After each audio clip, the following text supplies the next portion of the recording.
গোটা বাংলাদেশ যেন টিএসসিতে এসে বসেছে ঢাকা বিশ্ববিদ্যালয়ে। আমি চিত্রটি দেখাতে চাচ্ছি। এর আগে সংবাদে ত্রাণগুলো কিভাবে বন্টন করা হচ্ছে বিভিন্ন ভাগে সেগুলো দেখিয়েছি। এখন শুধু দেখাতে চাচ্ছি টিএসসির যে মূল ফটক, সেই মূল ফটকের চিত্র। সকাল থেকে আমরা 4 ঘন্টা ধরে দেখছি। শ্রীলঙ্কা আবারও রপ্তানিতে শীর্ষে।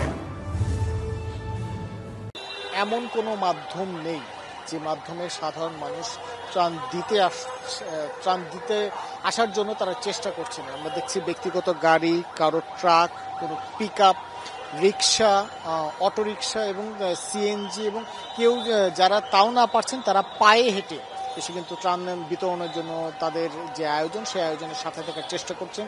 এবং এই মুহূর্তে যে সকল ভলান্টিয়াররা রয়েছেন অর্থাৎ স্বেচ্ছাসেবকরা, তারা কিন্তু খুবই ক্লান্ত পরিস্থিতিতে রয়েছেন, কারণ সকাল থেকে তারা চেষ্টা করছেন এই পুরো কার্যক্রমে যাতে সুশৃঙ্খল পরিস্থিতি থাকে। কিন্তু মানুষের চাপ এতটাই বেশি, বিভিন্ন স্বেচ্ছাসেবকদেরকে আমরা দেখতে পেয়েছি তাদেরকে বেশ কিছুটা বেগ পেতে হচ্ছে পুরো বিষয়ে শৃঙ্খলা বজায় রাখার জন্য।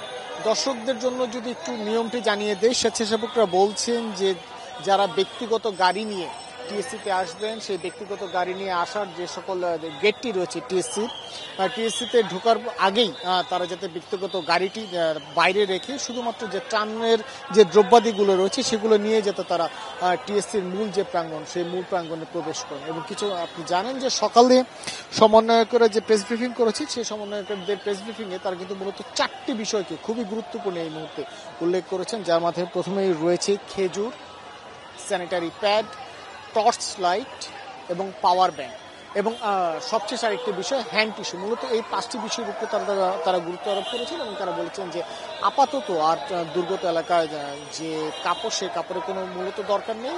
খাবারের আপাতত শুকনো খাবার সেগুলো মোটামুটি আছে যথেষ্ট পরিমাণে। শুধুমাত্র যে 5টি বিষয় উল্লেখ করলাম, সেই 5টি বিষয়ে যারা ত্রাণ দিতে ইচ্ছুক তারা যাতে টিএসসিতে এগিয়ে আসে।